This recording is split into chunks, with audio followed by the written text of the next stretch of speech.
বিশ্বকাপ এখন শেষ বাঁকে। শিরোপার লড়াইয়ে পাশাপাশি জমে উঠেছে ব্যক্তিগত পুরস্কারের দৌড়। আর সেই তালিকায় সবচেয়ে আলোচনায় গোল্ডেন গ্লাভস, টুর্নামেন্টের সেরা গোলরক্ষকের সম্মান।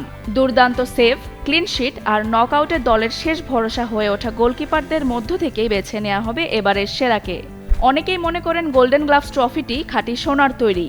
বাস্তবে এটি পিতল বা তামা দিয়ে তৈরি, যার ওপর থাকে সোনালী প্রলেপ। তবে এর আসল মূল্য ধাতুতে নয়, বরং বিশ্বকাপের ইতিহাসে নিজের নাম লিখে রাখার গৌরবে।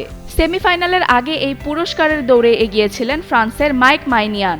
কিন্তু ফ্রান্স বিদায় নেওয়ার পর পুরো হিসাবই বদলে গেছে। এখন বাজির দরে সবার উপরে উঠে এসেছেন স্পেনের গোলরক্ষক উনাই সিমন। ক্লেমন নিয়ে এলো বিরাট কারবার। ইউনিক কোডটি সাবমিট করলে জিততে পারো লক্ষ লক্ষ গিফট। বিস্তারিত ফেসবুক পেজে। চলতি বিশ্বকাপে 7 ম্যাচে মাত্র একটি গোল হজম করেছেন তিনি। এর পাশাপাশি 6টি ক্লিনশিট করে গড়েছেন এক বিশ্বকাপে সর্বোচ্চ ক্লিনশিটের নতুন রেকর্ড। শুধু তাই নয়, টানা 649 মিনিট গোল না খাওয়ার কীর্তিও এখন বিশ্বকাপ ইতিহাসের অন্যতম সেরা গোলরক্ষকীয় অর্জন। অন্যদিকে 2022 সালের গোল্ডেন গ্লাভস জয়ী এমিলিয়ানো মার্তিনেজ এখনও দৌড়ে থাকলেও আর্জেন্টিনা ইতোমধ্যেই কয়েকটি গুরুত্বপূর্ণ ম্যাচে গোল হজম করেছে। ফলে স্পেনের উনাই সিমনের তুলনায় কিছুটা পিছিয়ে পড়েছেন তিনি। তবে সব হিসাব বদলে যেতে পারে সেমিফাইনাল ও ফাইনালে। বড় মঞ্চে একটি অসাধারণ পারফরম্যান্সই বদলে দিতে পারে পুরো চিত্র।